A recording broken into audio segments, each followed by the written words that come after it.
Este segmento es presentado por Stellarbet, donde juegan las estrellas. El presidente de Chile, Gabriel Boric, oficializó este lunes la inscripción de la candidatura de la expresidenta Michelle Bachelet al cargo de Secretaría General de la Organización de las Naciones Unidas, con respaldo conjunto de Chile, Brasil y México. La postulación inscrita en la sede de la ONU en Nueva York busca que Bachelet suceda a Antonio Guterres a partir del año 2027 y proyecta un liderazgo latinoamericano y femenino para enfrentar desafíos globales como la desigualdad, los conflictos y el cambio climático, Seba. Vemos la imagen en pantalla y esto es lo icónico e impactante. Está el presidente Gabriel Boric en el centro, está la presidenta Michelle Bachelet a su lado y al fondo está la bandera de Chile, pero también está la bandera de Brasil y la bandera de México. Brasil y México son los dos países sin discusión más importantes y más relevantes de toda la América Latina.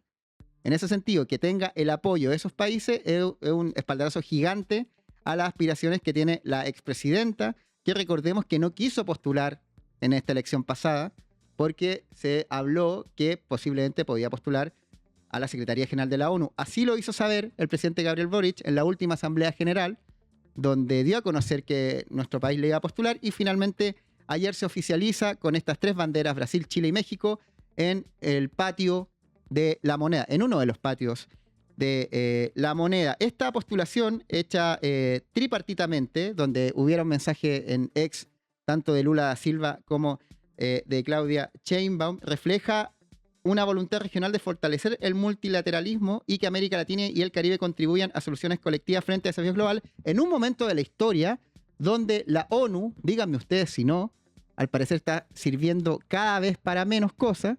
Yo otro día hablaba, hacía este paralelo. Puede que la ONU se convierta en el blockbuster, que en un momento, claro, todo el mundo iba al blockbuster y arrendaba película ahí, pero hoy en día Donald Trump se la salta. Claro, o sea, no han intervenido con el conflicto de Gaza, Palestina, no han ayudado de forma humanitaria, no han intervenido tampoco con las flotas que han salido por parte de algunos influencers, líderes medioambientales, ni mucho menos hicieron algo respecto a la situación de Nicolás Maduro.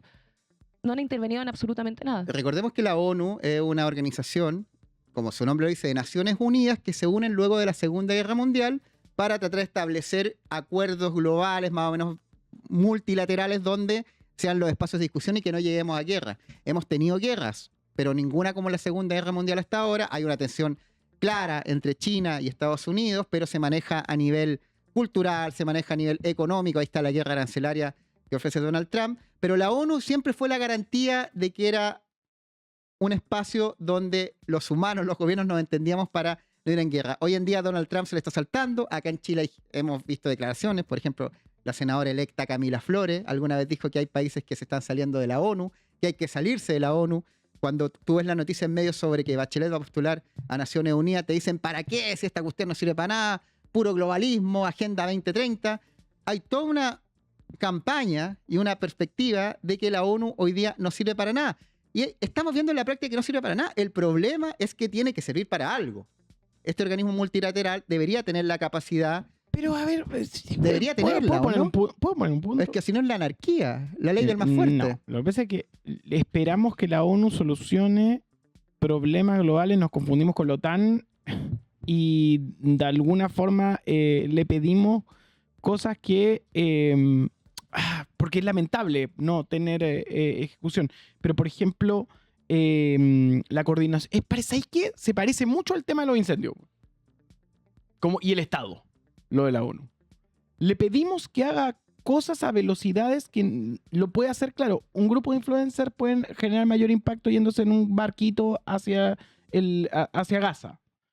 Pero lo que, por ejemplo, hace la ONU hace años con el tema de la UNRWA y cómo trabaja con las comunidades y cómo ayuda en ese conflicto bélico es de importancia a nivel alimentario, a nivel de los aportes que se hacen.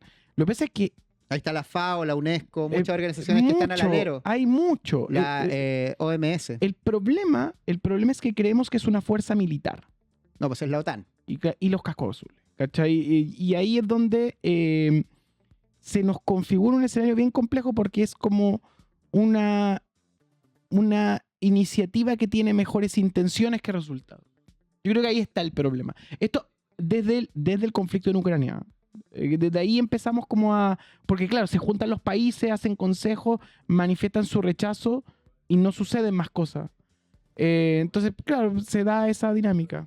En ese contexto, nuestra Verónica Michelle Bachelet Geria, expresidenta en 2 ocasiones del país, que fue parte de ONU Mujeres, fue parte también del Comisionado de Derechos Humanos, de la misma organización, con 74 años, va a postular a ser la primera mujer en la historia en liderar las Naciones Unidas y la segunda persona latinoamericana en ocupar ese cargo. La selección, para que ustedes sepan, se va a realizar a fines del 2026, que es cuando termina el periodo de Antonio Gutiérrez, y ya les contaba, líderes como Lula da Silva y Claudia Sheinbaum han expresado su apoyo, pero José Antonio Kast tiene otra perspectiva. Ayer José Antonio Kast estaba en Viña del Mar, en el contexto de los incendios, que fue antes de tomar su vuelo rumbo a Europa, la gira que va a tener, y le preguntaron sobre la postulación de Bachelet. Primero se molestó mucho porque no tenía idea, estaba medio desinformado.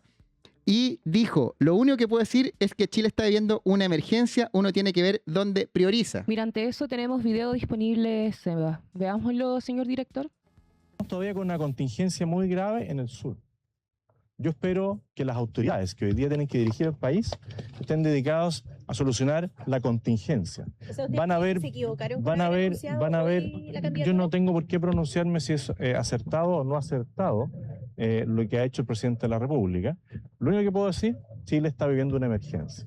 Y la emergencia está en Chile, está en el Biobío, está en la comuna de Maipú, está aquí en Viña del Mar. Esa es la contingencia y la urgencia de Chile. Uno tiene que ver dónde prioriza. Nosotros hemos priorizado esta fecha para recordar, para acoger el dolor de las personas. Y yo he señalado en el otro tema que le ocupa y preocupa al presidente, que el día 11 de marzo yo recién asumo como presidente de la República. Y ya lo señalé y lo vuelvo a reiterar. Mientras yo no sea presidente en ejercicio, no me voy a pronunciar sobre ningún otro tema. Esa fue la frase con la cual se refirió, no es momento de referirse a este tema, Chile está viviendo una emergencia, me pronunciaré cuando asuma el 11 de marzo. Con esa frase, el presidente electo José Antonio Kast decidió no opinar sobre la candidatura oficial de Michelle Bachelet ante la Secretaría de la ONU. Y la verdad me gustaría que nos detuviéramos aquí, en estado de emergencia, porque mientras se convoca constantemente a un estado de crisis que está viviendo nuestro país, el presidente electo en estos momentos no se encuentra en Chile, se encuentra realizando una gira internacional por Centroamérica y Europa, reuniéndose con líderes de la ultraderecha, e incluso también visitó el CECOT en El Salvador, una de las cárceles observadas por organismos internacionales de derechos humanos. Entonces, la pregunta es directa, porque la emergencia impide pronunciarse, pero no viajar, impide no fijar posición de Estado, pero no desplegar una agenda internacional. Y ante esto, me gustaría sumarle un dato concreto para que usted lo tenga en cuenta en su casa.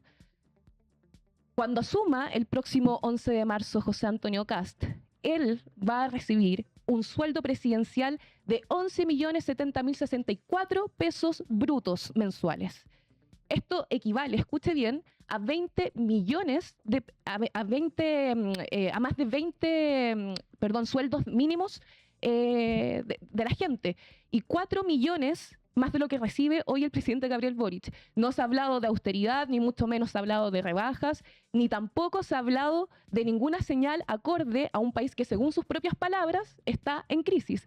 Y en este silencio aparece, claro, la figura de Michelle Bachelet, hay que decirlo, 2 veces presidenta electa de Chile, ex ministra de Defensa, ex ministra de Salud, ex directora de ONU de Mujeres y alta comisionada de Derechos Humanos en Naciones Unidas. Es decir, su candidatura no es menor. Esto significaría una definición de Estado con un impacto global importantísimo. Por eso, el problema acá no es Michelle Bachelet, sino más bien es el criterio que se está utilizando de aquí en adelante, porque cuando se habla de emergencia no se trata solamente de declararla, sino más bien hay que decidir qué se enfrenta, qué se posterga y quién está pagando los costos, quién los va a pagar. Porque si Chile está en emergencia, José Antonio Kast debiese ser el primero en responder por su sueldo, sus viajes y también por su silencio, chiquillos. Vamos a estar monitoreando todo esto. Cierre de ranking de noticias. Sebastián Flores Muga, muchas gracias. A las 10 te integras a la pantalla de turno. Sí, solo recordar que la derecha chilena dijo que la candidatura nació muerta porque Gabriel Boric criticó a Donald Trump, que va a elegir al candidato que está aprendiendo Argentina y que el escenario es complejo. Vamos a estar monitoreando todo. Muchas gracias, Nicolás. Muchas gracias, Jeremy. Nos vemos más tarde. Cuídate. Los titulares más importantes de la jornada. Esto fue el ranking de noticias en turno AM.